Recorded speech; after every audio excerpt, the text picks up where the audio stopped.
విద్యార్థులకు, శ్రేయోభిలాషులకు మరియు అధ్యాత్మ బంధువులకు శ్రీ పరాభవనామ సంవత్సర యుగాది శుభాకాంక్షలు. శ్రీహరి యొక్క అనుగ్రహము చేత ప్రతి సంవత్సరము ఆచరించినట్లే ఈసారి కూడా యుగాది పండుగ ప్రయుక్తంగా పంచాంగ శ్రవణాన్ని శాస్త్రోక్తంగా కొనసాగిద్దాం. మనందరికీ కూడా ఉగాది పండుగ యొక్క వైశిష్ట్యాన్ని గురించి తెలుసు. యుగాది అనే పదం యుగము ప్లస్ ఆది, యుగ ప్లస్ ఆది అనే రెండు పదాల కలయిక. యుగం అంటే కాలచక్రం లేదా కాలపు విభజన, ఆది అంటే ప్రారంభం. అందుకే యుగాది అనేది నూతన సంవత్సరానికి ఆరంభము అని అర్థం. శాలివాహన శకాబ్దం ప్రకారం చైత్రమాసం నూతన సంవత్సరం ఆరంభాన్ని సూచిస్తుంది. ఇక ధార్మికమైనటువంటి జ్ఞానపరమైనటువంటి ప్రాముఖ్యతను తీసుకున్నట్టయితే ఉగాది నాడు శ్రీమన్నారాయణుడు బ్రహ్మను సృష్టిని కొనసాగించమని ఆదేశించినటువంటి రోజని పురాణాలు చెబుతాయి. ప్రకృతి శక్తులు నూతన ఉత్పత్తికి శక్తిని సమకూర్చే దినం ఈ యుగాది. ఈ యుగాదిలో రాశి మార్పు కారణంగా భూమిపైన కొత్త జీవన చక్రం ప్రారంభమవుతుంది.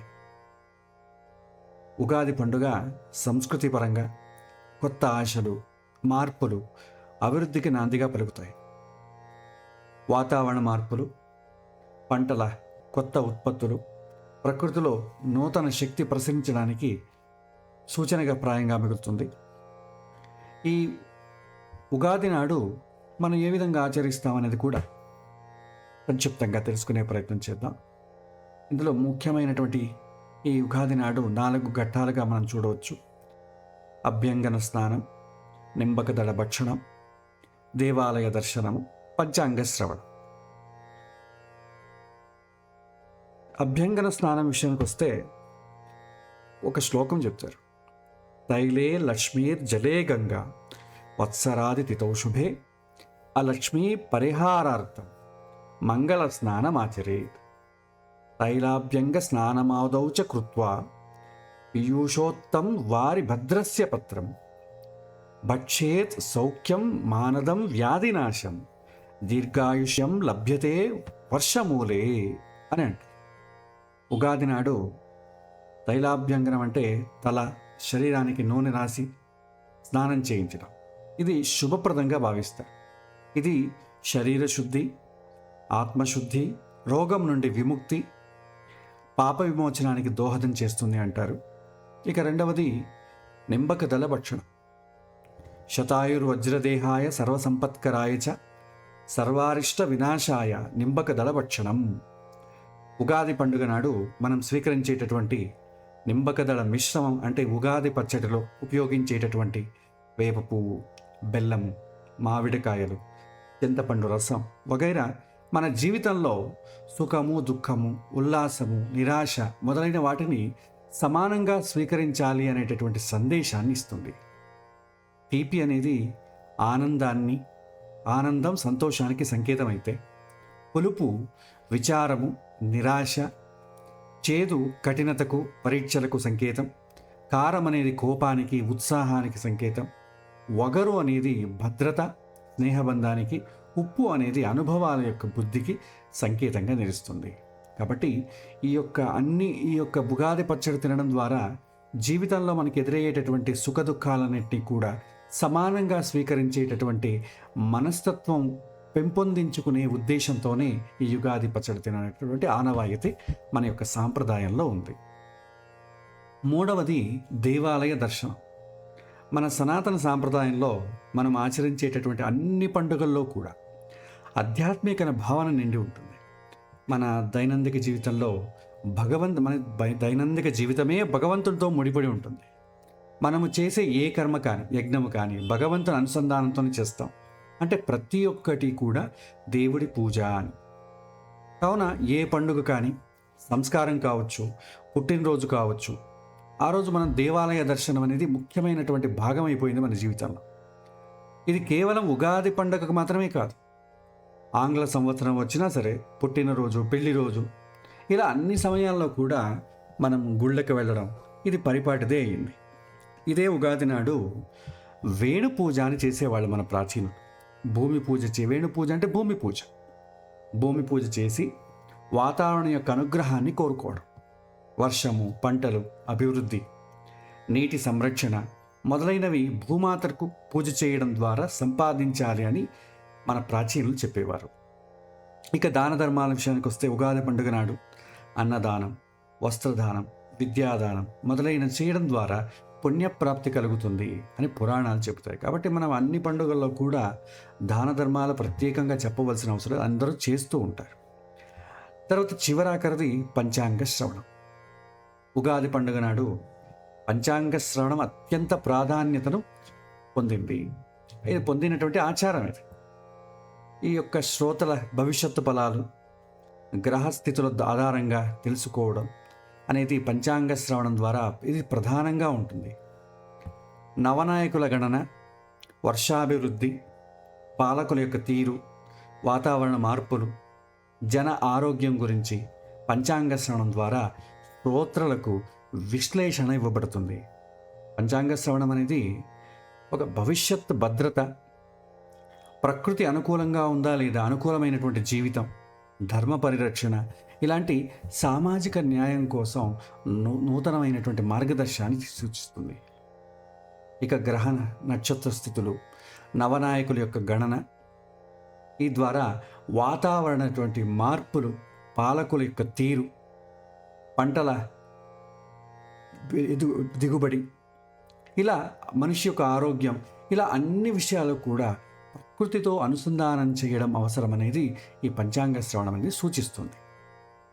ఈ పంచాంగ శ్రవణం యొక్క ముఖ్య ఉద్దేశం ఏంటి అని మనం తీసుకున్నట్టయితే, మనకు ఈ పంచాంగ శ్రవణంలో వర్షాభివృద్ధి, పంటల ఋతువు, రాజాధిపతి యొక్క తీరు, జనజీవితం పైన శాస్త్రీయ విశ్లేషణ చేసి ధర్మబద్ధంగా జీవితం సాగించేందుకు ఒక మార్గదర్శకం వంటిదే ఈ పంచాంగ శ్రవణం.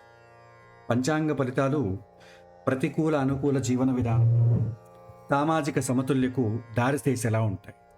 సో ఇది ప్రాచీన కాలంలో ఈ విధంగా ఉండేది. కానీ ఆధునిక యుగంలో ఈ యొక్క పంచాంగ శ్రవణం అనేది కొద్దిగా మార్పులు చోటు చేసుకుంది. ఇప్పుడు చూస్తే ఈ పంచాంగ శ్రవణం అనేది రాశి ఫలాలు, వ్యక్తిగతమైన యొక్క భవిష్యత్తు కేవలం భయపెట్టే విధానంగా మారిపోయింది. ఇక నవనాయకుల గణన ప్రకృతి స్థితిగతులను అనుసంధానం చేయకుండా కేవలం ఒక సాంప్రదాయంగా, మొక్కుబడిగా మనం పాటించే పరిస్థితుల్లో ఉన్నాం. పంచాంగ శ్రవణం కేవలం శ్రవణానందానికే తప్ప ఆచరణలో మార్పులు తెచ్చే విధంగా నోచుకోవడం లేదు ఇవాల్టి కాలంలో. కాబట్టి నవనాయకుడి యొక్క గణనలో వాస్తవికత చాలా అవసరం మనకు. ఈ నవనాయకులలో ఈ యొక్క విధానం అనేది మనకు సంహితా భాగంలో వస్తుందండి. జ్యోతిష్యం అనేది మనం ప్రారంభంలో జ్యోతిష్యం యొక్క ఉపోద్ఘాతాన్ని చూసేటప్పుడు జ్యోతిష్యాన్ని 3 భాగాలు చేస్తాం. స్కందత్రయం అంటాం. సిద్ధాంతము, సంహిత, జాతకం. సిద్ధాంత భాగంలో గ్రహరాశి నక్షత్రాదుల యొక్క గతులు, లెక్కలు, గణిత భాగం ఎక్కువ ఉంటుంది. జాతక భాగంలో వ్యక్తిగత జీవితం, ప్రారబ్ధ కర్మ వల్ల ఈ జన్మలో నేను ఏం తీసుకొచ్చాను, ఎలాంటి పరిస్థితులను ఎదుర్కోవాలి, ఎలాంటి అనుకూలతలు నాకు కలుగుతాయి, ఇవన్నీ మన యొక్క కర్మ ద్వారా వ్యక్తిగతంగా ఉండేటటువంటి విషయాలన్నిటినీ కూడా జాతక భాగం ద్వారా చెప్తాం. సంహితా భాగం అనేది వ్యక్తిగతంగా కాకుండా ప్రకృతి పైన ఆధారపడ్డటువంటి ప్రజలతో పాటు అనేక పశుపక్షాదుల గురించి కూడా ఈ సంహితా భాగం చెబుతుంది. ఈ పంచాంగ శ్రవణం అనేది మనకు మొత్తం ఈ గణన అవన్నీ కూడా సంహితా భాగంలో చాలా ఎక్కువగా ఉంటుంది. కాబట్టి ఈ విషయంలో మనం నవనాయకుల యొక్క పంచాంగ శ్రవణంలో నవనాయకుల ఫలాలు, రాశి ఫలాలు, ఆదాయ వ్యయాలు, కందాయ ఫలాలు ఇవన్నీ కూడా చెబుతూ ఉంటారు. తర్వాత ఈ నవనాయకులని యొక్క గణించేటటువంటి స్థితి కూడా మనం చూసినట్టయితే రాజు, మంత్రి, ఈ సంవత్సరానికి ఎవరు రాజు అయ్యాడు అంటే ప్రకృతి ఏ విధంగా మనకు సూచిస్తుంది అనేది తెలుసుకోవడానికి. సో సంవత్సరాధిపతి ఎవరైతే అవుతారో పాలకుల యొక్క ధోరణి, ప్రజలకు వచ్చేటటువంటి పాలన మార్పులు ఇవన్నీ సూచిస్తారు. తర్వాత మంత్రి అనేవాడు ఆర్థిక వ్యవస్థలు ఎలా ఉంటాయి, ఏవైనా మార్పులు ఉంటాయని సూచిస్తారు. మేఘాధిపతి వాతావరణ మార్పులు, వర్షాభివృద్ధి. ధాన్యాధిపతి అనేవాడు పంటల దిగుబడి, ఆహార భద్రత. రసాధిపతి నీటి వినియోగ పరిస్థితులను సూచిస్తాడు. ఈ విధంగా ఈ యొక్క నవనాయకులు మన దేశంలో ప్రకృతికి ఏ విధంగా ఉండబోతుందనేది సూచిస్తారు. ఇది ఎలా గణిస్తారు అంటే, సంవత్సరం మనం చాంద్రమాన యుగాదిని జరుపుకుంటున్నాం కాబట్టి చాంద్రమానంలో పాల్గొన మాసం ముగిసిన తరువాత చైత్ర శుద్ధ ప్రతిపత్తి నాడు ఏ వారమైతే అవుతుందో ఆ వారానికి అధిపతి ఎవరైతే అవుతాడో అతనే రాజు అవుతాడు. మనకు ఈ యొక్క ఉగాది నాడు గురువారం వచ్చింది కాబట్టి రాజు ఎవరవుతారంటే గురువారం, గురువు రాజు అవుతాడు. ఇలా ప్రతి సంవత్సరం ఈ విధంగా లెక్క వేస్తారు. ఇక మంత్రి, సేనాధిపతి ఇవన్నీ కూడా సంక్రమణాన్ని బట్టి, అంటే సూర్యుడు ఒక రాశి నుంచి ఒక రాశికి ప్రయాణించేదాన్ని సంక్రమణము అంటారు. సంక్రాంతి అన్న కూడా అంటారు. ఆ సంక్రమణం ఏ రోజైతే అవుతుందో ఆ వారానికి అధిపతి ఆ యొక్క నవనాయకులలో వాళ్ళ స్థానాల్ని అలంకరిస్తారు. మేష సంక్రాంతి ఏ రోజైతే అవుతుందో అతడు మంత్రి అవుతాడు. సింహ సంక్రాంతి ఏ రోజు అవుతుందో దానికి అధిపతి సేనాధిపతి అవుతాడు. కర్క సంక్రాంతి అధిపతి సస్యాధిపతి అవుతాడు. మిథున సంక్రాంతి అంటే మిథున రాశిలో సూర్యుడు ప్రయాణించినప్పుడు ఏ వారం అయితే అవుతుందో ఆ వారాధిపతి అర్ఘ్యాధిపతి అవుతాడు. ధనుస్ సంక్రాంతిలో ప్రవేశించినటువంటి వారాధిపతి ధాన్యాధిపతి. తులా సంక్రమణం రసాధిపతి. మకర సంక్రమణం నాడు ఏ వారం అయితే అవుతుందో అతను నీరసాధిపతి.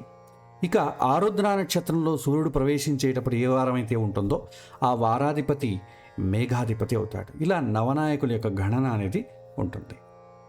ఇవి మనకు ప్రకృతిని, మన యొక్క దేశం యొక్క స్వభావాన్ని సూచిస్తుంది.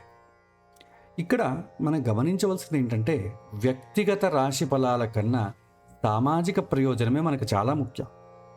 ప్రకృతి అనుకూలత, సామాజిక స్థితిగతులను చెప్పే విధానం పంచాంగ శ్రవణంగా మారాలి. వాతావరణ మార్పులు, ప్రజల ఆరోగ్యం, పంటలు, జల పరిస్థితులు ఇవి ప్రధానంగా చెప్పాలి. సమాజానికి అనుకూలంగా మారేటటువంటి మార్గదర్శకతను పంచాంగ శ్రవణం ద్వారా మనం అందించాలి. సో పంచాంగ శ్రవణంలో ప్రకృతిని పరిరక్షణం ఎలా చేయాలి అది ప్రధానంగా మనం ఉండాలి. ప్రకృతి మార్పులను గ్రహించకుండా పంచాంగ శ్రవణం పరిపూర్ణం కాదని చెబుతుంది. కాబట్టి వాతావరణ మార్పులు, గాలి యొక్క నాణ్యత, నీటి స్థితిగతులు పంచాంగ శ్రవణంలో ప్రస్తావిస్తారు. ప్రకృతి విధ్వంసము, భూగర్భ జలాల గణనం ఇవన్నీ కూడా నవనాయకుల గణంలో ప్రధానంగా గణిస్తారు. ఇక భూగర్భ నీటి మట్టం తగ్గడం, వర్షాభావం, మారిన వాతావరణ స్థితిగతులు అన్నీ కూడా పంచాంగ శ్రవణంలో ఉల్లేఖించబడతాయి. సో పంచాంగ ఫలితాలని సమీక్ష చాలా అవసరం. నూతన సంవత్సరంలో చెప్పినటువంటి పంచాంగ ఫలితాలు వాస్తవానికి ఎంత దగ్గరగా ఉన్నాయి? వాస్తవాలు ఏమైనా కలుస్తున్నాయా? ప్రకృతి అనుకూలత, పంట స్థితి, వాతావరణ మార్పులు, రాజధర్మ మార్గదర్శనం వంటివి అంశాలను మనం సమీక్షించాలి. పండితులు, వేదజ్ఞులు సమీక్షించి వాస్తవ స్థితిని పరిగణలోకి తీసుకొని పంచాంగ శ్రవణ మార్గాన్ని చూపాలి. లేకపోతే ఏమవుతుందంటే ప్రతి సంవత్సరము మనకు పంచాంగ శ్రవణం చేస్తూ ఉంటాం. అది శ్రవణానందానికో లేదా సనాతన సాంప్రదాయం మన యొక్క పూర్వీకులు చేశారు కాబట్టి మనము చేద్దామని, దాని యొక్క ప్రయోజనం ఎలాంటిది తెలుసుకోకుండా కేవలం ఈ పంచాంగ శ్రవణం ఉగాది రోజు మాత్రం చేస్తూ తర్వాత మర్చిపోవడం అనేది, దీనివల్ల మనకు పెద్దగా ప్రకృతికి మనకు ఒరిగేది ఏమీ ఉండదు. ప్రకృతిని సంరక్షించడం కానీ, ప్రకృతి ద్వారా మనం సంరక్షించబడటానికి కావాల్సిన చర్యలను చేపట్టడం కానీ ఎలాంటి మార్గదర్శనాలు మనం పట్టించుకోవడం లేదు. పంచాంగ శ్రవణాలు అయితే అయిపోతున్నాయి. ప్రతి కొత్త సంవత్సరం పంచాంగ శ్రవణం చేసుకోవడం, ఇంట్లో పూజ చేసుకోవడం ఇవన్నీ పరిపాటి. ఇక్కడ జాతక స్థితి కన్నా రాశి ఫలాలకు ప్రాధాన్యత ఎక్కువ ఇవ్వాలి. కొన్ని అపోహలు కూడా ఉన్నాయి. సో చాలామంది ఏం చేస్తారు, ఈ రాశి ఫలాలు ఈ మధ్యనే ఇంట్రడ్యూస్ అయింది, చాలా ప్రాచీన కాలంలో లేవు. ఎందుకంటే రాశి ఫలాలు అనేది వ్యక్తిగతంగా చెప్పేటటువంటివి. అది అందరినీ కూర్చోబెట్టి చెప్పడం కుదరదు. ఎందుకంటే వ్యక్తిగత జాతక స్థితి ఎలా ఉంటుందంటే, అతని యొక్క జాతకం తీసుకొని అతనికి ఏం దశ నడుస్తోంది, ఏ భుక్తి నడుస్తోంది, గోచారం ఎలా ఉంది, ఇలా చూసి చెప్పాలి. జాతకము, దశ, గోచారం లేకుండా వ్యక్తిగతమైనటువంటి ఫలితాలని మనం చెప్పకూడదని కూడా శాస్త్రం చెప్తుంది. కానీ మనం ఏం చేస్తున్నాం, జాతక గణంలో ఉన్నటువంటి గ్రహస్థితులు, దశాభుక్తి ఆధారంగా ఫలితాలు మారుతాయి. కాబట్టి వాటిని మనం పక్కన పెట్టేస్తున్నాం. పక్కన పెట్టి మనం ఫలితాలు ఈ రాశి ఫలాలను చెప్పేస్తున్నాం. సామాన్యంగా చెప్పే రాశి ఫలాలు ప్రతి ఒక్కరికి వర్తించదు. సో పంచాంగ శ్రవణం వాస్తవికతకు చాలా దూరంగా ఉన్నాయి. ఇప్పుడు అది ఉండకూడదు. సో పంచాంగ శ్రవణంలో ఇది భయపెట్టేటటువంటి భవిష్యత్తు కాదు, ఇది ఒక మార్గదర్శనంగా మనం భావించాలి. పంచాంగ శ్రవణం అంటే భయం కలిగించడమే కాదు, భద్రత కోసం మార్గదర్శనం. వ్యక్తిగత భవిష్యత్తు కన్నా సామాజిక ప్రగతి, ప్రకృతి యొక్క పరిరక్షణ పైన దృష్టి, ఆచరణాత్మకమైనటువంటి మార్గదర్శకతో ప్రజలను మార్గం చూపించడం, గ్రహస్థితులు, వాతావరణ మార్పులు, సామాజిక పరిణామాలను అనుసరించి వాస్తవ ఫలితాలు చెప్పడం, ఇది చాలా అవసరం. పంచాంగ శ్రవణం ఒక తంతులాగా కాకుండా భవిష్యత్తుకు బలమైనటువంటి మార్గదర్శకతగా ఉండాలి. నవనాయక గణన, గ్రహస్థితులు, ప్రకృతి పరిణామాలు, వాతావరణ మార్పుల గణనకు ప్రాధాన్యత ఇవ్వాలి. సమీక్ష ద్వారా పంచాంగ ఫలితాలను పునరాలోచించి వాస్తవ పరిస్థితులను మనం పట్టించుకోవాలి. సో ఇవాల్టి ఈ యొక్క పరాభవనామ సంవత్సర నవనాయకుల విషయానికి మనం వస్తే, ఇక్కడ నవనాయకుల యొక్క విశ్లేషణ, గ్రహస్థితులు మరియు ఫలితాలు, భారతదేశంలో పరిపాలన వాతావరణ ఎలా ఉంటుంది, ప్రజల పరిస్థితులు ఎలా ఉంటాయి, సమాజంలో అవాంఛిత మార్పులు, మనశ్శాంతి కోసం అసలు పరిహారం ఏంటి, దైవభక్తి, ప్రకృతి రక్షణ, సమాజ సేవ, వీటి యొక్క ప్రాముఖ్యత, కలియుగ ధర్మాన్ని ఆచరించడం, ఇవన్నీ కూడా మన యొక్క పరాభవనామ సంవత్సరంలో మనం ఎక్కువగా చూడాల్సినటువంటి విషయాలు. మనం ఈ యొక్క పంచాంగ శ్రవణాన్ని కొద్ది తెలుసుకునే ప్రయత్నం చేద్దాం సంక్షిప్తంగా. ఈ యుగాది పరాభవనామ సంవత్సర నవనాయకుల విషయానికి వస్తే, రాజు, మంత్రి, సేనాధిపతి, సస్యాధిపతి, ధాన్యాధిపతి, మేఘాధిపతి, అర్ఘ్యాధిపతి, నీరసాధిపతి మరియు రసాధిపతి. ఈ స్థానాలు ప్రతి సంవత్సరం సమాజంలోని వివిధ రంగాలను సూచిస్తుంది. ఉదాహరణకు రాజు దేశ పరిపాలన మరియు రాజకీయ పరిస్థితి, మంత్రి ప్రభుత్వ కార్యాచరణ మరియు నిర్ణయాలు, సేనాధిపతి రక్షణ మరియు భద్రతా వ్యవస్థ, సస్యాధిపతి వ్యవసాయం మరియు పంటలు, ధాన్యాధిపతి ధాన్య ఉత్పత్తులు మరియు ఆహారం యొక్క వ్యవస్థ, భద్రత, మేఘాధిపతి వర్షపాతం ఎలా ఉంటుంది మరియు వాతావరణ స్థితులు ఎలా ఉంటాయి, అర్ఘ్యాధిపతి నీరసాధిపతి వీళ్ళు జన వనరులను సూచిస్తారు, రసాధిపతి నూనెలు, ద్రవ పదార్థాలు మరియు సహజ వనరులు ఏ విధంగా ఉంటాయనేది ఈ యొక్క రసాధిపతి సూచిస్తారు. ఈ విధంగా ఒక సంవత్సరంలో రాజకీయ, ఆర్థిక, వ్యవసాయ మరియు ప్రకృతి పరిస్థితుల గురించి ఒక సాధారణ దిశను తెలుసుకోవచ్చు. ఇప్పుడు మనకు ఒక ముఖ్యమైనటువంటి ప్రశ్న వస్తుంది, ఈ నవనాయకులను ఎలా నిర్ణయిస్తారనేది. సో అవన్నీ కూడా మనం చెప్పుకున్నాం కదా, ఆయా సంక్రమణాన్ని బట్టి మనం ఆ యొక్క వారాధిపతులను బట్టి మనం నిర్ణయిస్తాం. సో పంచాంగ శ్రవణంలో నవనాయకులను చూడటానికి కారణం ఏంటంటే, ఇది సంవత్సరపు సాధారణ ధోరణి అర్థం చేసుకోవడానికి సహాయపడుతుంది. సమాజంలో వివిధ రంగాల్లో ఏ విధమైనటువంటి పరిణామాలు సంభవించడానికి అవకాశం ఉందో ఒక దిశను సూచిస్తుంది. అయితే ఒక విషయం మనం గుర్తుపెట్టుకోవాలి, నవనాయకుల యొక్క ఫలితాలు వ్యక్తిగత జాతక ఫలాలు కావు. ఇవి సమాజం మరియు ప్రకృతి పరిస్థితులపైన ఒక సాధారణ సూచన మాత్రమే. అందువల్ల పంచాంగ శ్రవణం ద్వారా మనం కొత్త సంవత్సరాన్ని అవగాహనతో, సానుకూల దృక్పథంతో ప్రారంభించడానికి ప్రేరణ పొందుతాం. మనం ఈ యొక్క మన భారతదేశానికి మనం తీసుకున్నట్టయితే, భారతదేశం యొక్క రాశి, జన్మరాశిని మనం చూసుకున్నట్టయితే కర్కాటక రాశి అవుతుంది. మన యొక్క దేశానికి స్వాతంత్రం వచ్చినటువంటి దినాన్ని మనం ఆ యొక్క కాలం, డేటు, టైంని బట్టి జాతకాన్ని ఏర్పరిచినట్టయితే కర్కాటక రాశి వస్తుంది. ఆ కర్కాటక రాశికి ఈ యొక్క ఆ గ్రహాల యొక్క స్థితులను బట్టి ఆ అధిపతులు ఏం సూచిస్తారు అనేది మనం కొద్దిగా సంక్షిప్తంగా చూసే ప్రయత్నం చేద్దాం. ఈ సంవత్సరం రాజు గురువు అవుతాడు. గురువు మన దేశ జాతకానికి 12వ ఇంట ఉన్నాడు. చాలామంది జ్యోతిషం నేర్చుకుంటున్న వాళ్ళే ఉన్నారు కాబట్టి మనకు కర్కాటక రాశి, ఇవాళ గురువు అనేవాడు మిథున రాశిలో ఉన్నాడు. సో కర్కాటక రాశి నుంచి 12వ ఇంట గురువు ఉన్నాడు. సో ఈ గురువు ఏం సూచిస్తాడు? దేశ స్థాయిని బట్టి మనం అర్థం చేసుకోగలిగినట్టయితే ప్రభుత్వ వ్యయం బాగా పెరుగుతుందండి. 12వ ఇల్లు అంటే ఖర్చులు కదా, house of expenditure and house of hospitalization అంటాం. ప్రభుత్వం వ్యయం బాగా పెరుగుతుంది, ఆర్థిక ఒత్తిడి బాగా కనిపిస్తుంది, విదేశీ అప్పులు లేదా పెద్ద పెద్ద ప్రాజెక్టులకు చాలా ఖర్చు అవుతుంది. ప్రజల స్థితి, జీవన వ్యయం బాగా పెరుగుతుంది. ప్రజలకు కూడా ఆరోగ్య రంగం పైన ఎక్కువ ఖర్చులు చేయాల్సి వస్తుంది. ప్రభుత్వ విధానాల్లో మార్పులు చూస్తాం మనం. కొన్ని రాజకీయ ఒత్తిడులు ఉంటాయి, విదేశీ వ్యవహారాలు, విదేశీ దౌత్య చర్చలు బాగా పెరుగుతాయి, అంతర్జాతీయ ఒప్పందాలు చేకూరుతాయి. ఇవన్నీ కూడా ఈ సంవత్సరం రాజు సూచించేది. రాజు 12వ ఇంట ఉండడం ద్వారా ఖర్చులు ఇది శుభప్రదమైనదిగా కాకుండా, గురువు అయితే రాజు మంచివాడే, కానీ మన దేశ జాతకాన్ని బట్టి ఆ గురువు సరైనటువంటి స్థితిలో లేదు. కాబట్టి ప్రతికూలమైనటువంటి ఫలితాలు రావడానికి అవకాశాలు ఉంటాయి. తర్వాత ఇక మంత్రి విషయానికి వస్తే, కుజుడు మన దేశ జాతకాన్ని బట్టి 8వ ఇంట ఉన్నాడు. ఉగాది నాడు మనం సూర్యోదయానికి గ్రహస్థితి వేసుకున్నట్టయితే మన దేశ జాతకాన్ని జన్మరాశి నుంచి గ్రహాలు ఎక్కడెక్కడ ఉన్నాయని చూసి తదనుగుణంగా ఈ నవనాయకుడి యొక్క ఫలితాలని విశ్లేషించే పద్ధతి మనలో ఉంది. కుజుడు 8వ స్థానంలో ఉన్నాడు. కుజుడు ఏం సూచిస్తాడు?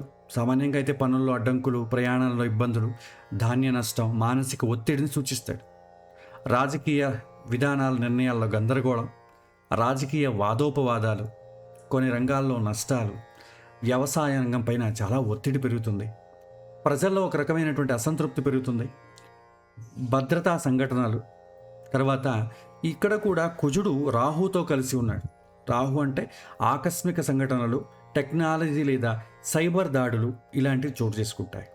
బుధుడితో కూడా కలిసి ఉండడం వల్ల మీడియా వివాదాలు, సమాచార యుద్ధం బాగా పెరుగుతుంది. ఒక శుభ సూచన ఏంటంటే, శుభగ్రహమైనటువంటి గురు దృష్టి ఉండడం చేత పెద్ద సంక్షోభం రాకుండా నియంత్రణ అనేది జరుగుతుంది. పరిష్కారం యొక్క సమస్యలకు పరిష్కార మార్గాలు కూడా వెతికేటటువంటి సామర్థ్యం ఏర్పడుతుంది. కాబట్టి ఈ సంవత్సరం భారతదేశంలో ఆకస్మిక సంఘటనలు ఉన్నా కూడా గురు ప్రభావం వల్ల బ్యాలెన్స్ అవుతుంది, సమతుల్యత ఏర్పడుతుంది అని చెప్పుకోవచ్చు. తర్వాత సేనాధిపతి చంద్రుడు.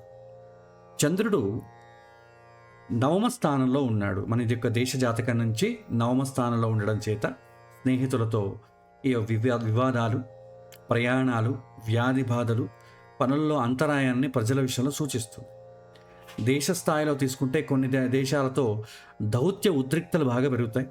అంతర్జాతీయ చర్యలు, సరిహద్దు లేదా రక్షణ సంబంధించిన అంశాలపై చర్చలు, గొడవలు ఏర్పడతాయి.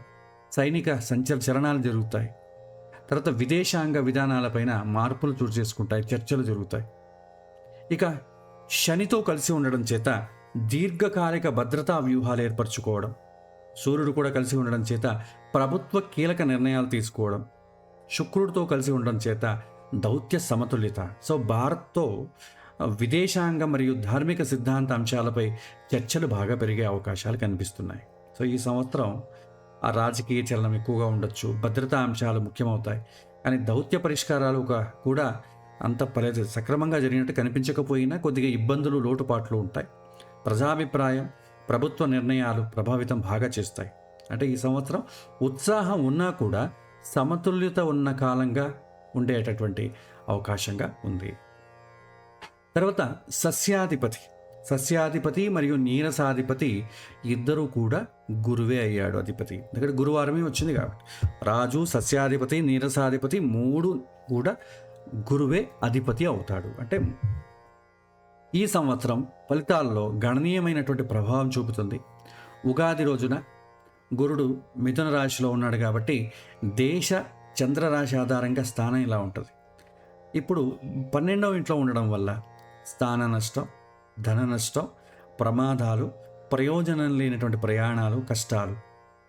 సస్యాధిపతి గురువు అయ్యాడు కాబట్టి సస్యాధిపతి వ్యవసాయం మరియు పంటలను సూచిస్తాడు. అందువల్ల కొన్ని ప్రాంతాల్లో పంటలపైన చాలా ఒత్తిడి పెరుగుతుంది, వ్యవసాయ ఖర్చులు బాగా పెరిగిపోతాయి, వారు పెట్టినటువంటి ధనానికి అంత దిగుబడి ఇవ్వకపోవచ్చు. సో వర్షపాతం అసమానంగా ఉండే అవకాశం ఉంది.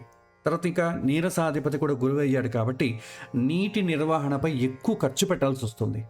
కొన్ని ప్రాంతాల్లో నీటి కొరత, జలవనరుల ప్రాజెక్టులు పెరగవచ్చు. ఇక భారత్లో వ్యవసాయం మరియు నీటి నిర్వహణ ప్రభుత్వ దృష్టి ఎక్కువగా ఉండేటటువంటి సంవత్సరం ఇది. అందువల్ల గురువు ప్రభావం 3 రంగాల్లో కనిపిస్తుంది: పాలన, వ్యవసాయం, జలవనరులు. గురు స్వభావం వల్ల జ్ఞాన ఆధారిత విధానాలు, శాస్త్రీయ వ్యవసాయం, జలవనరుల సంరక్షణ పైన దృష్టి పెట్టాల్సిన అవసరం వస్తుంది. తర్వాత ధాన్యాధిపతి. ధాన్యాధిపతి బుధుడు అయ్యాడండి. బుధుడు ధాన్యం, ఆహార ఉత్పత్తులు, వాణిజ్యం, మార్కెట్ వ్యవస్థ ఇవన్నీ సూచిస్తాయి. ఈ సంవత్సరం బుధుడు ఉగాది రోజున కుంభరాశిలో ఉన్నాడు. దేశ చంద్రరాశి మన యొక్క జన్మరాశిని ప్రకారం చూసినట్టయితే అష్టమ స్థానం అవుతుంది. వ్యవసాయ విధానాల్లో మార్పులు ఉంటాయి. ఆహార విధానాలపైన చర్చలు, ఆహార మార్కెట్లు చాలా అస్థిరతగా ఉంటాయి. ధరలు విపరీతంగా పెరుగుతాయి. మార్పులు చాలా చోటు చేసుకుంటాయి. మనం అడల్ట్రేషన్ అంటాం. ఫుడ్లో కూడా అడల్ట్రేషన్ అవ్వడానికి, కల్తీలు ఏర్పడడానికి చూస్తాం మనం. సాంకేతికత, వ్యవసాయ పరిశోధనలో కొత్త విధానాలు చోటు చేసుకుంటాయి. భారతదేశంలో ఆహారము మరియు వ్యవసాయ విధానాల్లో మార్పును కనిపించవచ్చు.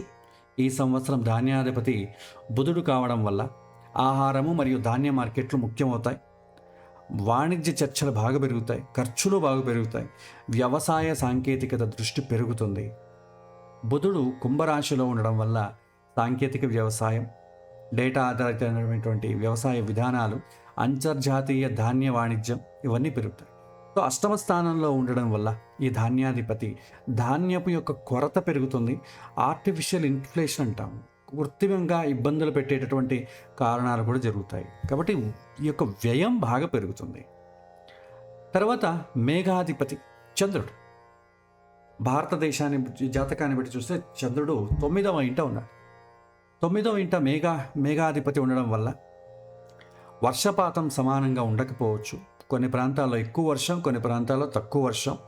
వ్యవసాయంలో చాలా ఇక్కట్లు ఎదుర్కోవాల్సి ఉంటుంది. అదేవిధంగా అర్ఘ్యాధిపతి కూడా చంద్రుడే అయ్యాడు కాబట్టి నీటి వినియోగాన్ని సూచిస్తాడు. జల వనరులపైన విధాన చర్చలు, నీటి ప్రాజెక్టులు పెరిగేటటువంటి అవకాశాలు కనిపిస్తున్నాయి. కాబట్టి వర్షపాతం అనేది ఎక్కువ తక్కువగా ఉంటాయి. ఎక్కడ అవసరం అవుతుందో అక్కడ వర్షపాతం ఉండకపోవచ్చు. ఎక్కడ అవసరం ఉండదో అక్కడ వర్షాలు ఎక్కువగా ఉండేటటువంటి ఉంటాయి. తర్వాత రసాధిపతి శని. ఈ శని రసాధిపతి అంటే నీరు, చమురు, ద్రవ పదార్థాలు, సహజ వనరులు ఇవన్నింటిపైన ప్రభావం చూపుతుంది. ఇంధనం విధానాల్లో మార్పులు ఏర్పడతాయి. విపరీతమైనటువంటి ఖర్చులు వస్తాయి. జల మరియు సహజ వనరుల ప్రాజెక్టులు పెరుగుతాయి. వర్షము మరియు నీటి వనరులపైన ప్రపంచవ్యాప్తంగా ఇక్కట్లు ఎదుర్కోవచ్చు వస్తుంది. సహజ వనరుల యొక్క వినియోగం ముఖ్యమవుతుంది. వ్యవసాయం మరియు ఇంధన విధానాలు ప్రధాన అంశాలుగా మారవచ్చు. ఇక సమగ్రంగా మనం చూసినట్టయితే ఈ సంవత్సరం గురువుకు రాజు, సస్యాధిపతి, నీరసాధిపతి ఈ 3 స్థానాల్లో గురువు ఉండడం వల్ల జ్ఞానం ఆధారిత విధానాలు, వ్యవసాయము మరియు ప్రకృతి వనరులపైన చర్చలు ఏర్పడతాయి. చంద్రుడికి సేనాధిపతి, మేఘాధిపతి, అర్ఘ్యాధిపతి 3 పోర్ట్ఫోలియోస్ వచ్చాయి. ప్రజలలో భావోద్వేగం బాగా పెరుగుతుంది. ప్రకృతి పరిస్థితులు చాలా గణనీయంగా మార్పులు చోటు చేసుకుంటాయి. వర్షపాతం మరియు జల వనరులు ముఖ్యమైనటువంటి అంశాలుగా చర్చించుకునే పరిస్థితి వస్తుంది. కుజుడు మరియు శని ప్రభావం తీసుకుంటే కుజుడు చర్యలు, తర్వాత శని దీర్ఘకాలికమైనటువంటి మార్పులను సూచిస్తాడు. భద్రతా అంశాలు, సహజ వనరుల విధానాలు ప్రధానంగా మనం కనిపించవచ్చు. ఈ సంవత్సరం ప్రపంచ స్థాయిలో తీసుకున్నట్టయితే రాజకీయ చలనం బాగా పెరుగుతుంది. వ్యవసాయం మరియు ఆహార భద్రత ముఖ్యమవుతుంది. అన్ని దేశాలకి ముఖ్యమవుతుంది. నీటి వనరులపైన చర్చలు బాగా పెరుగుతాయి.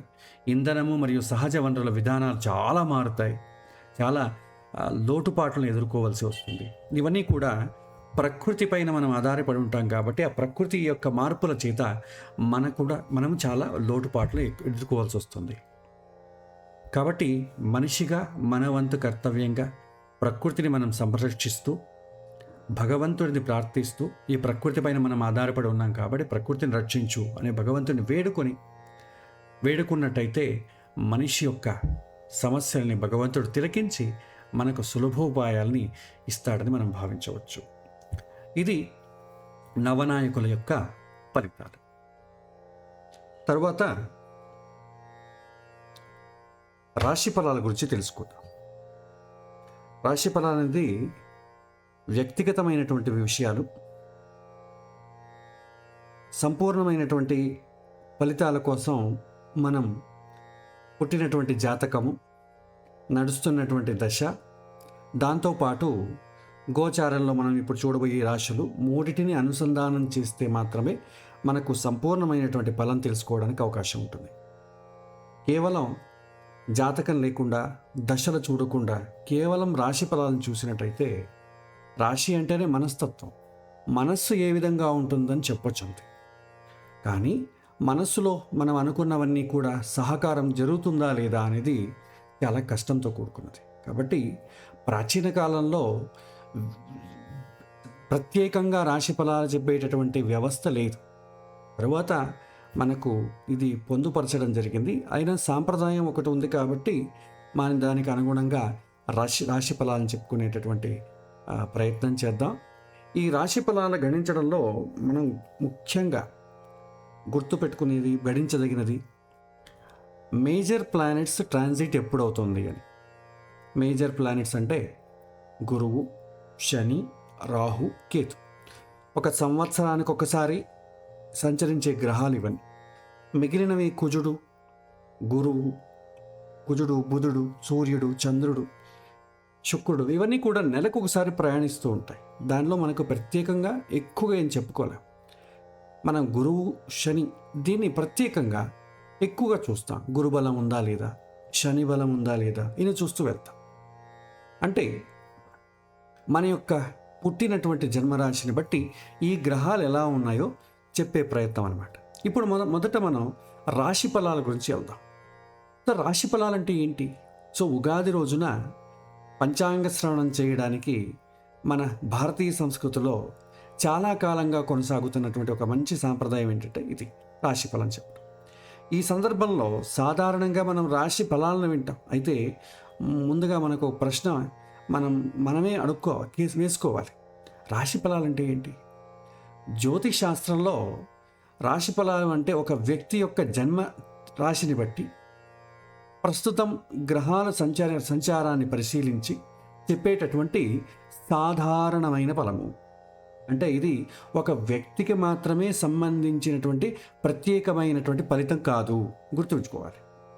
ఒకే రాశిలో జన్మించిన అనేక మందికి సాధారణంగా వర్తించేటటువంటి ఒక సూచన మాత్రమే. దీనికి ఒక మనం ఉదాహరణ చెప్పుకోవచ్చు. ఒక రాష్ట్రానికి సంబంధించి వాతావరణ నివేదికలో రోజు వర్షం పడే అవకాశం ఉంది అని చెప్పి అనుకున్నాం. ఆ రాష్ట్రంలోని ప్రతి ఇంటి దగ్గర కూడా వర్షం పడుతుందని అర్థం కాదు. అది వాతావరణ పరిస్థితిని సూచించే ఒక సాధారణమైన సమాచారం అంతే.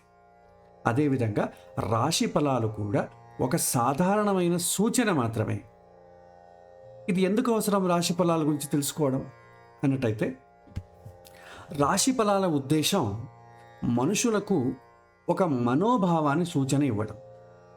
ఎప్పుడు కొంత జాగ్రత్త అవసరం, ఎప్పుడు ఎక్కువ ప్రయత్నం చేస్తే ఫలితాలు పొందవచ్చు అనే విషయాలను గుర్తు చేయడం దీని యొక్క ప్రధాన ఉద్దేశం. ఇది ఎవరికైనా సరే భయం కలిగించడం కాదు, అలాగే ఇది తప్పకుండా జరుగుతుంది అని చెప్పే నిర్ణయం కూడా కాదు. రాశి ఫలాలు మనకు ఒక సందేశాన్ని ఇస్తాయి. జీవితంలో కొన్ని సమయాల్లో ఎక్కువ కృషి అవసరం, కొన్ని సందర్భాల్లో జాగ్రత్తగా వ్యవహరించాలి, కొన్ని సమయాల్లో వచ్చినటువంటి అవకాశాల్ని సరిగ్గా ఉపయోగించుకోవాలి. ఇలాంటి మనోభావాన్ని కలిగించడమే రాశి ఫలాల అసలైనటువంటి ప్రయోజనం. మరి ఇది ఎలా చూడాలి? ఇక్కడ ముఖ్యమైన విషయాన్ని స్పష్టంగా మనం తెలుసుకోవాలి. రాశి ఫలాలు వ్యక్తిగత భవిష్యత్తుని పూర్తిగా నిర్ణయించవు. మరి ఎవరికి లాభం జరుగుతుంది, ఎవరికి నష్టం జరుగుతుంది, ఏ పని విజయవంతంగా అవుతుంది, ఇలాంటి విషయాలను తెలుసుకోవాలంటే ఆ వ్యక్తి యొక్క పూర్తి జాతకాన్ని పరిశీలించాలి.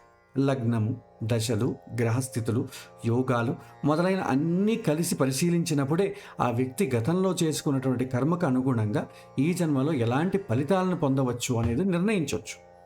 కానీ రాశి ఫలాలు అంటే కేవలం చంద్ర రాశిని ఆధారంగా చేసుకొని చెప్పే ఒక సాధారణ దిశా సూచన మాత్రమే. మనం పుట్టినప్పుడు చంద్రుడు ఏ రాశిలో అయితే ఉంటాడో, చంద్రుడు అంటే మనస్సు అంట. మన మనస్సు ఏ విధంగా ప్రవర్తిస్తుంది, స్వభావం ఏంటిని తెలుసుకోవడానికి ఈ జన్మరాశిని మనం ఉపయోగిస్తాం. ఒక ముఖ్యమైనటువంటి విషయం ఏంటంటే, రాశి ఫలాలు అనేవి ఖచ్చితమైన ఫలితాలను నిర్ణయాలు ఇవ్వవు.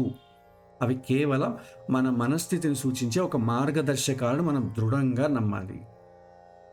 ఇది భయపెట్టడానికి కాదు, మరికొంత కృషి చేయాలి, జాగ్రత్త అవసరం, సహనం అవసరం చెప్పేటటువంటి విచారాలు.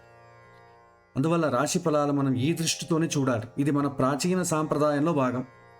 ఇది ఒక సాధారణ దిశా సూచన. ఇది మన మనోభావాన్ని సిద్ధం చేసేటటువంటి మార్గం. ఇది మనల్ని మరింత ప్రయత్నశీలులుగా చేసేటటువంటి ఒక ఉపాయం. మనము ధైర్యము, కృషి మరియు వివేకంతో ముందుకు సాగితే ఏ సమయాన్నైనా కూడా మంచి అవకాశంగా మార్చుకోవచ్చు. ఇదే రాశి ఫలాల యొక్క నిజమైనటువంటి భావం. ముఖ్యంగా రాశి ఫలాల్లో మనం గురుబలం గురించి తెలుసుకోవాలి. ఏదైనా శుభకార్యం చేయాలన్నా, మనం అనుకున్నటువంటి పనులు చాలా సులభంగా నెరవేరి సంతోషాన్ని కలిగించాలన్నా గురుబలం అనేది చాలా ముఖ్యం. ఈ గురుబలం అనేది సంవత్సరానికి ఒకసారి కానీ, 2 సంవత్సరాలకు ఒకసారి కానీ ప్రతి ఒక్కరికి వస్తుంది. అది గోచారంలో గురువు యొక్క స్థానాన్ని బట్టి మనం లెక్కిస్తాం. మనం పుట్టినటువంటి రాశి నుంచి 2, 5, 7, 9, 11 స్థానాల్లో గురువు సంచరించినప్పుడు గురుబలం అనేది ఉంటుంది. గురుబలం ఉన్నప్పుడు ప్రయత్నాలు సులభంగా నెరవేరడంతో పాటు సంతోషాన్ని కూడా కలిగిస్తాయి. ఇప్పుడు గురువు ఎక్కడున్నాడు అన్నట్టయితే, ప్రస్తుతం ఉగాది రోజు కాబట్టి మిథున రాశిలో ఉన్నాడు. ఒక్కొక్క రాశిలోనూ సుమారు 1 సంవత్సరం పాటు గురువు ఉంటాడు. ఆ గురువు మిథున రాశిలో 2 జూన్ 2026 వరకు ఉంటాడండి. తర్వాత కర్కాటక రాశికి బయలుదేరుతాడు. అక్కడ ఒక సంవత్సరం ఉంటాడు. సో ఇప్పుడు మిథున రాశిలో ఉండడం వల్ల ఎవరెవరికి గురుబలం ఉన్నది చూసినట్టయితే, మేషరాశి నుంచి లెక్కిస్తే 3వ ఇంట గురువు ఉన్నాడు కాబట్టి గురుబలం లేదు. వృషభ రాశికి 2వ ఇంట్లో ఉన్నాడు, గురుబలం ఉంది. మిథున రాశికి జన్మరాశిలోనే గురువు ఉన్నాడు, లేదు. కర్కాటక రాశికి ద్వాదశంలో గురుబలం లేదు. సింహరాశిలో ఏకాదశ స్థానంలో ఉన్నాడు, గురుబలం ఉంది. కన్యా రాశిలో 10వ స్థానంలో ఉన్నాడు, గురుబలం లేదని చెప్పుకోలేక సామాన్యంగా ఉందని చెప్పుకోవచ్చు. తులారాశికి 9వ స్థానంలో ఉన్నాడు, గురుబలం ఉంది. వృశ్చిక రాశికి 8, గురుబలం లేదు. ధనుస్సుకు 7వ ఇంట గురువు ఉన్నాడు, అనుకూలంగా ఉంది. మకర రాశికి 6వ ఇంట ఉన్నాడు, గురుబలం లేదు. కుంభరాశికి 5వ ఇంట గురుబలం ఉంది. మీనరాశికి 4వ ఇంట ఉన్నాడు, గురుబలం లేదు. ఈ గురువు రేపు జూన్ 2026 తరువాత కర్కాటక రాశికి వస్తాడు. అప్పుడు ఎవరెవరికి గురుబలం ఉంటుంది? మేషరాశికి అయితే 4వ ఇంట ఉంటాడు, గురుబలం పోతుంది. వృషభ రాశికి గురుబలం వస్తుంది. సరే, వృషభ రాశికి 3వ ఇల్లు, గురుబలం లేదు. మిథున రాశికి 2వ ఇంట ఉంటాడు కాబట్టి గురుబలం వస్తుంది. కర్కాటక రాశికి జన్మరాశిలోనే ఉంటాడు కాబట్టి గురుబలం లేదు. సింహరాశికి 12వ ఇంట ఉంటాడు కాబట్టి గురుబలం లేదు. కన్యా రాశికి 11వ ఇంట ఉంటాడు, గురుబలం ఉంది. తులారాశికి 10వ ఇంటూ పార్షియల్గా గురుబలం ఉంటుంది. వృశ్చిక రాశికి 9వ ఇంట ఉన్నాడు కాబట్టి గురుబలం ఉంది. ధనుస్సు రాశికి 8వ ఇంట ఉన్నాడు కాబట్టి గురుబలం లేదు. మకర రాశికి 7వ ఇంట ఉంటాడు కాబట్టి గురుబలం ఉంది.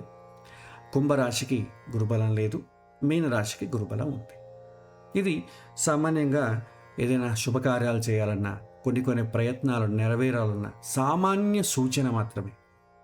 అలాని గురుబలం లేని వాళ్ళకంతా కూడా ఏమీ ఈ సంవత్సరం అనుకూలం కాదు అని చెప్పలేము. వాళ్ళ జాతకాన్ని బట్టి మార్పులు చెందుతాయి. దీంతో పాటుగా శని బలం, చాలామంది ఏళ్ళనాటి శని, అర్ధాష్టమ శని, అష్టమ శని అంటుంటారు. శని కర్మకు కారణం కాబట్టి మన మనసులో ఉదయించినటువంటి సంకల్పాలు కార్యరూపాన్ని దాలుస్తాయా లేదా అనేది శని బలంతో కూడుకుని ఉంటుంది. శని జన్మరాశి నుంచి 3, 6, 11 స్థానాల్లో ఉన్నట్టయితే శుభ ఫలితాన్ని ఇస్తాడు, అనుకూలమైనటువంటి కార్యాల్ని ముందుకు తీసుకెళ్తాడు. అలా కాకుండా జన్మరాశిలో కానీ, ద్వాదశ స్థానంలో కానీ, ద్వితీయ స్థానంలో ఉన్నట్టయితే ఏలినాటి శని అంట. మనసుకు అనుకూలమైనటువంటి కార్యాలు జరగవు. తత్ఫలితంగా ఏమవుతాయి? కార్యాలు జరగకపోతే మనలో స్ట్రెస్ పెరుగుతుంది. నేను అనుకున్నది ఏమీ అరగవట్లేదు, మానసిక చింత పెరుగుతుంది. అదేవిధంగా చతుర్థ స్థానంలో ఉన్నట్టయితే మనకు కొన్ని కొన్ని ముఖ్యమైనటువంటి వ్యవహారాలు, ఇంటికి సంబంధించిన వ్యవహారాలు, భూమికి సంబంధించిన వ్యవహారాలు ముందుకు సాగవు, కుంటుపడతాయి. అదేవిధంగా అష్టమ స్థానంలో కూడా మన సంకల్పాలు ప్రతికూలమైనటువంటి ప్రభావం చూపేటటువంటి సమయం. కాబట్టి ఏలినాటి శని వచ్చినప్పుడు ఏమవుతుందంటే మనం ఏం చేయాలంటే చాలా జాగ్రత్తగా అడుగు వేయాలి. డబ్బు ఖర్చు పెట్టే విషయంలో కావచ్చు, ఆరోగ్య విషయంలో కావచ్చు, చాలా జాగ్రత్తలు పాటించినట్టయితే ఎలాంటి ఇబ్బందులు లేకుండా మనం బయటపడవచ్చు. మనకు మంచి రోడ్డు ఉందనుకోండి, మధ్యలో ఎక్కడైనా స్పీడ్ బ్రేకర్ వేస్తే ఎలా ఉంటుంది? కొద్దిగా స్లో అవ్వాలి.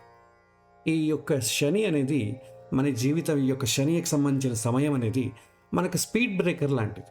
మన వేగాన్ని మనం తగ్గించుకోవాలి అనేటటువంటి సూచనప్రాయాన్ని మనకు శని ద్వారా తెలుసుకోవచ్చు. ఇక మనం రాశి ఫలాల ఒక్కొక్క దాని గురించి తెలుసుకునే ప్రయత్నం చేద్దాం. ముందుగా మేషరాశి. మేషరాశికి జన్మరాశిగా ఉన్నవారికి ఉగాది నుండి జూన్ మొదటి వారం వరకు గురువు 3వ స్థానంలో సంచరిస్తున్నందువల్ల గురుబలం లేదు. కొన్ని పనులు నెమ్మదిగా జరిగేటటువంటి అవకాశం ఉంది. తర్వాత గురువు 4వ స్థానంలో ఎప్పుడైతే ప్రవేశిస్తాడో జీవిత వ్యవస్థలో కొంత మార్పు కనిపిస్తుంది. ఎక్కువ ప్రయత్నం చేస్తే ఫలితాలు సాధ్యమవుతుంది. శని ద్వాదశ స్థానంలో ఉండడం వలన ఖర్చుల గురించి చాలా జాగ్రత్తలు పాటించాలి. ఆర్థిక విషయాల్లో జాగ్రత్త అవసరం. అప్పు తీసుకోవడం, పెట్టుబడి పెట్టడం లేదా డబ్బులు ఇవ్వడం వంటి విషయాల్లో చాలా వివేకంతో నిర్ణయం తీసుకోవాల్సి ఉంటుంది. రాహు 11వ స్థానంలో ఉండడం వల్ల కొత్త పరిచయాలు మరియు కొన్ని లాభ అవకాశాలు రావచ్చు. కేతు 5వ ఇంట్లో ఉండడం వల్ల ఆత్మచింతన మరియు అధ్యయనం పైన ఆసక్తి, తన గురించి తాను తెలుసుకోవాలి అనే దానిపైన ఆసక్తి పెరగచ్చు. సో ఈ సంవత్సరం మేషరాశి వారికి సహనం, శ్రమ మరియు వివేకం ముఖ్యమైన సాధనాలు అవుతాయి. ఇక వృషభ రాశి వారు తీసుకున్నట్టయితే సంవత్సరం ప్రారంభంలో గురువు 2వ స్థానంలో ఉండడం వల్ల గురుబలం ఉంది. ధనం మరియు కుటుంబ విషయాల్లో అనుకూలంగా ఉండవచ్చు. తర్వాత గురువు 3వ స్థానానికి వెళ్ళినప్పుడు ఫలితం పొందడానికి కొంత ఎక్కువ ప్రయత్నం అవసరం అవుతుంది. శని ఏకాదశ స్థానంలో ఉండడం వల్ల కృషి ద్వారా లాభం మరియు అవకాశాలు వస్తాయి. రాహువు 10వ స్థానంలో ఉండడం వల్ల వృత్తి విషయాల్లో కొత్త దిశల గురించి ఆలోచన రావచ్చు. కేతు 4వ ఇంట్లో ఉండడం వల్ల అంతరంగంలో కొన్ని ఆలోచనలు పెరగవచ్చు. ఇంటికి సంబంధించిన ఒత్తిళ్లకు లోనవ్వచ్చు. ఈ సంవత్సరం వృషభ రాశి వారికి ప్రయత్నం మరియు సరైనటువంటి ప్రణాళిక ఉంటే మంచి పురోగతి సాధ్యమవుతుంది. తర్వాత మిథున రాశి. ఈ సంవత్సరం ప్రారంభంలో గురువు జన్మరాశిలోనే ఉండడం వల్ల గురుబలం లేదు. కొన్ని నిర్ణయాల్లో గందరగోళం ఉండొచ్చు. కానీ తర్వాత గురువు 2వ స్థానానికి ప్రవేశించినప్పుడు గురుబలం అనేది వస్తుంది. ఆ సమయంలో ధనము మరియు గౌరవంలో అభివృద్ధి సాధ్యమవుతుంది. శని 10వ స్థానంలో ఉండడం వల్ల పనులు మరియు బాధ్యతలు పెరగచ్చు. కృషి చేసే వారికి మంచి అనుభవం, మంచి పాఠం లభిస్తుంది. రాహు 9వ స్థానంలో ఉండడం వల్ల నూతన విద్యలు, దూర ప్రదేశాలలో చదువుకోవడం, కొత్త ఆలోచనలపైన ఆసక్తి పెరగడం. కేతు 3వ స్థానంలో ఉండడం వల్ల ధైర్యం మరియు స్వప్రయత్నం బాగా పెరుగుతుంది. ఈ సంవత్సరం మిథున రాశి వారికి సంవత్సరం మధ్య నుంచి మంచి అవకాశాలు కనిపించేటటువంటి అవకాశం ఉంది. తర్వాత కర్కాటక రాశి. సంవత్సరం ప్రారంభంలో గురువు 12వ స్థానంలో ఉండడం వల్ల గురుబలం లేదు. కొన్ని పనులు ఆశించిన విధంగా సాగకపోవచ్చు. సంవత్సరం మధ్యలో గురువు జన్మరాశికి వచ్చినప్పుడు పరిస్థితులు కొంత మార్పు లభించడం జరుగుతుంది. శని 9వ స్థానంలో ఉండడం వల్ల ధర్మం, అధ్యయనం మరియు జీవిత తాత్వికత పైన లోతైనటువంటి ఆలోచనలు పెరుగుతాయి. రాహు 8వ స్థానంలో ఉండటం వల్ల కొన్ని విషయాల్లో చాలా జాగ్రత్తలు అవసరం. అప్పులు ఇవ్వడం, తీసుకునే విషయాల్లో చాలా జాగ్రత్త అవసరం. తొందరపాటుతో ఏ రకమైనటువంటి ఆర్థిక ఒత్తిళ్లకు లోను కాకుండా ఉండడం చాలా మంచిది. కేతు 2వ స్థానంలో ఉండడం వల్ల మాటల్లో సమతుల్యత అవసరమవుతుంది. చాలా జాగ్రత్తగా మాట్లాడాల్సి వస్తుంది. సహనము మరియు ఆత్మవిశ్వాసంతో ముందుకు సాగితే పరిస్థితులు మెరుగుపడతాయి. సింహరాశి. సంవత్సరం ప్రారంభంలో గురువు 11వ స్థానంలో ఉండడం వల్ల గురుబలం ఉంది. ప్రయత్నాలకు మంచి ఫలితాలు రావచ్చు. తర్వాత గురువు 12వ స్థానానికి వెళ్ళినప్పుడు కొంత జాగ్రత్త అవసరం. శని 8వ స్థానంలో ఉండడం వల్ల ఇది అష్టమ శని. ఆరోగ్యము మరియు ఆర్థిక విషయాల్లో చాలా జాగ్రత్తగా ఉండాలి. ఎవరితో అయినా మాట్లాడేటప్పుడు కూడా చాలా శ్రద్ధ అవసరం. చాలా అవసరం అనుకుంటే మాత్రమే మాట్లాడాలి. ఎంత కావాలో అంతే మాట్లాడాలి. ఎక్కువ మాట్లాడడం వల్ల చికాకులు తెప్పిస్తాయి, ఒత్తిళ్లు తెప్పిస్తాయి. మిత్రులతో భేదాభిప్రాయాలు ఏర్పడవచ్చు. రాహు 7వ స్థానంలో ఉండడం వల్ల సంబంధాలలో వివేకం అవసరం. కేతు జన్మరాశిలో ఉండడం వల్ల అంతర్ముఖత బాగా పెరుగుతుంది.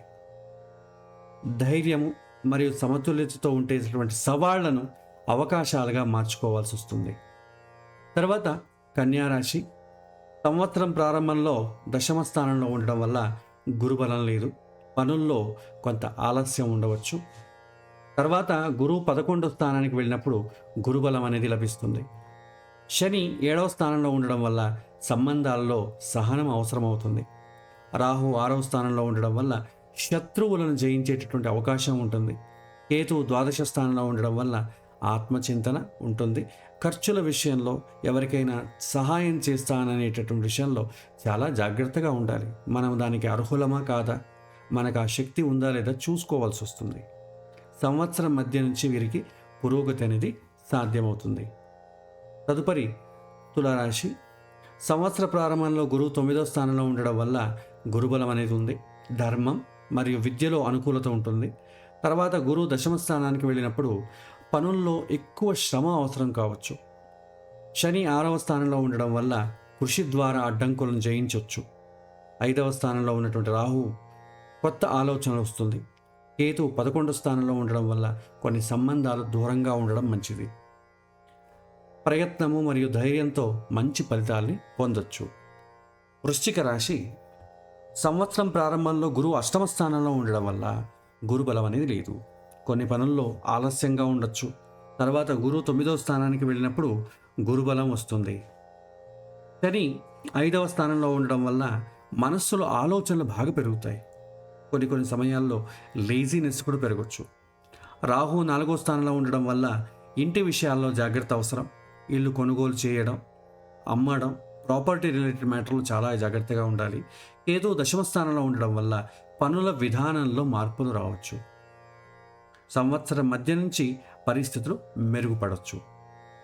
ధనుస్సు రాశి సంవత్సర ప్రారంభంలో గురుబలం ఉండడం వల్ల 7వ ఇంట ఉండడం వల్ల సహకారంగా ఉంటుంది. సహకారం ద్వారా లాభం ఉంటుంది. తర్వాత గురువు 8వ స్థానానికి వెళ్ళినప్పుడు కొంత జాగ్రత్త అవసరం. శని 4వ స్థానంలో ఉండడం వలన ఇది అర్ధాష్టమ శని అంటాం. ఇంటికి సంబంధించిన లావాదేవీలలో చాలా జాగ్రత్తగా ఉండాలి. ఇల్లు కొనడం, అమ్మడం, సలహాలు ఇవ్వడం, సలహాలు తీసుకోవడం విషయంలో చాలా జాగ్రత్తలుగా అవసరం అవుతుంది. చాలా నిదానంగా జరుగుతాయి, ముందుకు వెళతాయి. రాహు 3వ స్థానంలో ఉండడం వల్ల ధైర్యం పెరుగుతుంది. కేతు 9వ స్థానంలో ఉండడం వల్ల ధర్మం పైన ఆసక్తి పెరుగుతుంది. సహనము మరియు వివేకంతో ముందుకు సాగితే మంచి అనుభవం లభిస్తుంది. మకర రాశి సంవత్సర ప్రారంభంలో గురువు 6వ స్థానంలో ఉండడం వల్ల గురుబలం లేదు. పనుల్లో ఎక్కువ కృషి అవసరం అవుతుంది. తర్వాత గురువు 7వ స్థానానికి వెళ్ళినప్పుడు గురుబలం అనేది లభిస్తుంది. పనులు కొద్దిగా సులభంగా అవడానికి అవకాశాలు ఉంటాయి. శని 3వ స్థానంలో ఉండడం వల్ల ధైర్యం మరియు కృషి ద్వారా విజయాన్ని సాధించడం సాధ్యమవుతుంది. రాహు 2వ స్థానంలో ఉండడం వల్ల ఆర్థిక నిర్ణయాలు జాగ్రత్త అవసరం. కేతు 8వ స్థానంలో ఉండడం వల్ల అంతర్ముఖత బాగా పెరుగుతుంది. సంవత్సరం మధ్య నుంచి మంచి ఫలితాలు పొందేటటువంటి అవకాశం ఉంటుంది. కుంభరాశి సంవత్సర ప్రారంభంలో గురువు 5వ స్థానంలో ఉండడం వల్ల గురుబలం ఉంది. విద్య మరియు సృజనాత్మకతలో పురోగతి సాధ్యమవుతుంది. తర్వాత గురువు 6వ ఇంట్లో వచ్చినప్పుడు కొంత కృషి పెరుగుతుంది. ఆరోగ్యమైనటువంటి విషయాలు చాలా కొద్దిగా అనుకూలతగా అవడానికి అవకాశాలు ఉంటాయి. తినేటటువంటి పదార్థాల విషయంలో కొద్ది జాగ్రత్తలు అవసరం. శని 2వ స్థానంలో ఉండడం వల్ల ఏలినాటి శని మధ్య దశ. ఆర్థిక విషయాల్లో చాలా జాగ్రత్తలు అవసరం. కుటుంబంలో ఉన్నటువంటి సదస్సు వారితో మాట్లాడాలన్నా, ఏదైనా ప్రామిస్ చేయాలన్నా చాలా జాగ్రత్తగా ఉండాలి. రాహు జన్మరాశిలో ఉండడం వల్ల కొత్త ఆలోచనలు పెరుగుతాయి. ఆహార స్వీకారం చేసేటటువంటి విషయంలో, తీసుకునే విషయంలో చాలా జాగ్రత్తలు పడాలి. కేతు 7వ స్థానంలో ఉండడం వల్ల సంబంధాల్లో సమతుల్యత అవసరమవుతుంది. సాధ్యమైనంత అవసరం ఉన్నంత వరకే ఎవరితో అయినా మాట్లాడడం అనేది మంచిది. సహనము మరియు వివేకంతో ముందుకు సాగితే మంచి ఫలితాలు లభిస్తాయి. చివరిగా మీనరాశి సంవత్సర ప్రారంభంలో గురువు 4వ ఇంట్లో ఉండడం వల్ల గురుబలం అనేది లేదు. తర్వాత 5వ స్థానానికి వెళ్ళినప్పుడు గురుబలం వస్తుంది. ఇంటి వ్యవహారాలన్నీ కూడా చాలా చక్కబడతాయి. కొద్దిగా ఆలస్యమైనా కూడా పనులు సంపూర్ణంగా ముందుకెళ్తాయి. శని జన్మరాశిలో ఉండడం వలన ఇది ఏలినాటి శని మధ్య దశ అంటాం. ఆరోగ్యం మరియు ఆర్థిక విషయాల్లో జాగ్రత్తలు అవసరం. రాహు ద్వాదశ స్థానంలో ఉండడం వల్ల అనవసరమైనటువంటి ఖర్చులు తగ్గించడం మంచిది. కేతు 6వ స్థానంలో ఉండడం వల్ల అడ్డంకులను జయించేటటువంటి శక్తి కూడా ఉంటుంది. సహనము మరియు నిరంతర ప్రయత్నంతో సంవత్సరం మధ్య నుంచి మంచి ఫలితాల్ని సాధ్యమవుతుంది. తర్వాత వ్యక్తిగత విషయాలు తెలుసుకునే దీంట్లోనే సాధ్యమైనంత వరకు చెప్పినట్టు రాశి ఫలాలు కేవలం సూచనకాలు మాత్రమే. వారి వారి జాతకాలను బట్టి చాలా మార్పులు చోటు చేసుకుంటాయి. గురుబలం ఉన్నంత మాత్రాన అన్ని పనులు అవుతాయని కాదు, లేనంత మాత్రాన అన్ని పనులు కుంటుపడతాయని కాదు. జాతకాన్ని బట్టి నడుస్తున్నటువంటి దశలు అనుకూలంగా ఉన్నట్టయితే కొన్ని పనులు సునాయాసంగా ముందుకు వెళ్ళడానికి అవకాశం ఉంటుంది. కాబట్టి కేవలం సూచనప్రాయంగానే దీన్ని తీసుకోవాలి, చాలా సీరియస్గా తీసుకోకండి అని మనవి. ఇక దీంతో పాటుగా చాలామంది ఆదాయ వ్యయాల గురించి కూడా చూస్తూ ఉంటారు. ఇక్కడ ఆదాయము మరియు వ్యయము కందాయ ఫలం కూడా చెప్పేటటువంటి పద్ధతి పంచాంగంలో ఉంటుంది. అయితే ఈరోజు నేను ఆ విషయాన్ని వివరంగా చెప్పడం లేదు. దానికి ఒక చిన్న తాత్వికమైనటువంటి కారణం ఉంది. జ్యోతిష్ శాస్త్రం యొక్క అసలు ఉద్దేశం ఏంటంటే భవిష్యత్తుని ఖచ్చితంగా నిర్ణయించడం కాదు, మన జీవన ప్రయాణానికి మార్గదర్శనం ఇవ్వడం. పంచాంగాల ఏం చేస్తాయంటే కాల స్వభావాన్ని తెలియజేస్తాయి. ఈ సంవత్సరంలో కాల ప్రవాహం ఎలా ఉండవచ్చు, సమాజంలో ఏ విధమైనటువంటి పరిస్థితులు ఏర్పడవచ్చు అనే దానికి ఒక సాధారణమైన సూచన మాత్రమే ఇస్తుంది. ఆదాయము, వ్యయము మరియు కందాయ ఫలాలు ఒక సాధారణ గణిత విధానం పైన ఆధారపడింది. అందులో అందరికీ ఒకే విధమైనటువంటి ఫలితాలు చెప్పబడవు. కానీ నిజ జీవితంలో ప్రతి మనిషి జీవితం ఒకేలాగా ఉండదు.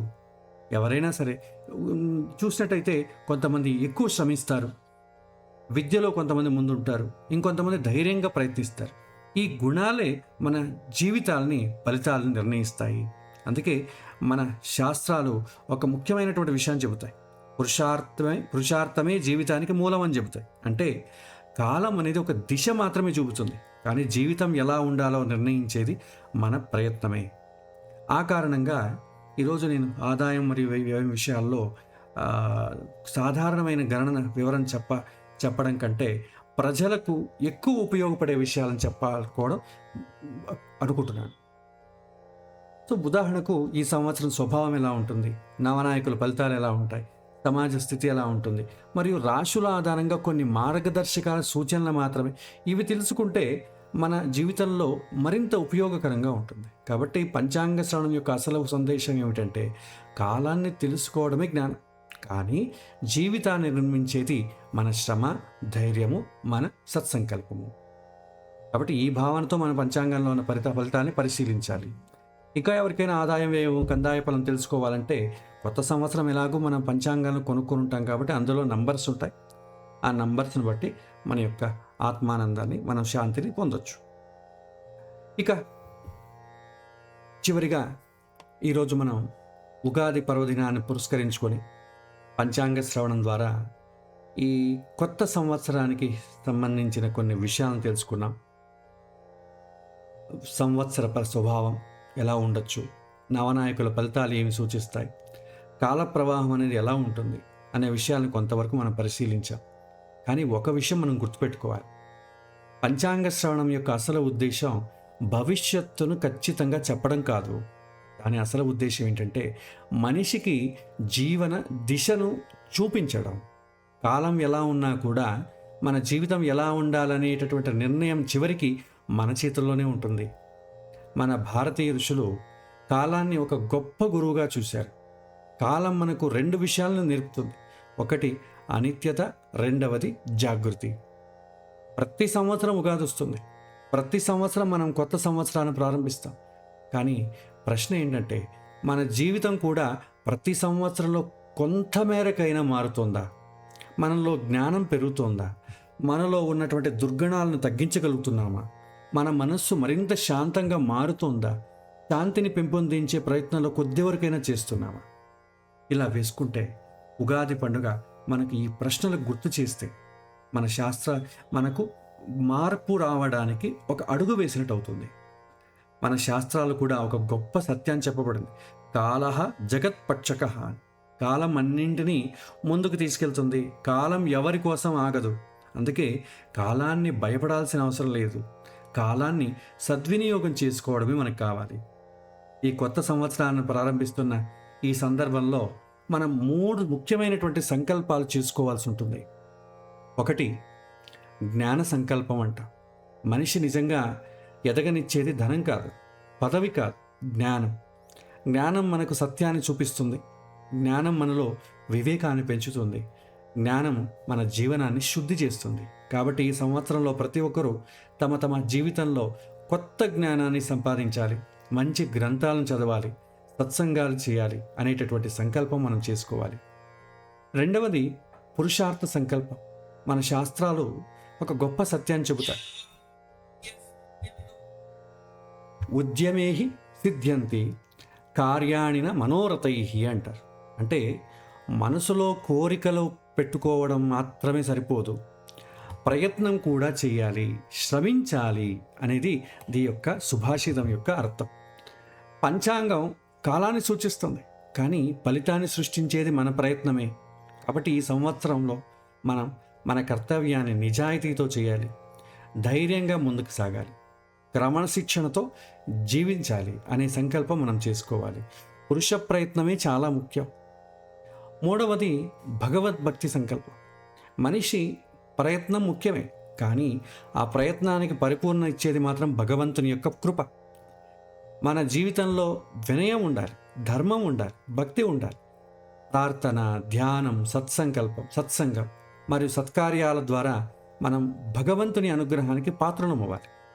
మన జీవితంలో జ్ఞానము, పురుషార్థం, భక్తి ఈ 3 కలిసినప్పుడే జీవితం నిజంగా సార్థకమవుతుంది. అందుకే ఉగాది పండుగ మనకు ఇచ్చేటటువంటి సందేశం ఎంతో గొప్పది. జ్ఞానం మనకు దిశని ఇస్తుంది, పురుషార్థం మనకు విజయాన్ని ఇస్తుంది, భగవత్ కృప మన జీవితానికి పావిత్ర్యతను ఇస్తుంది.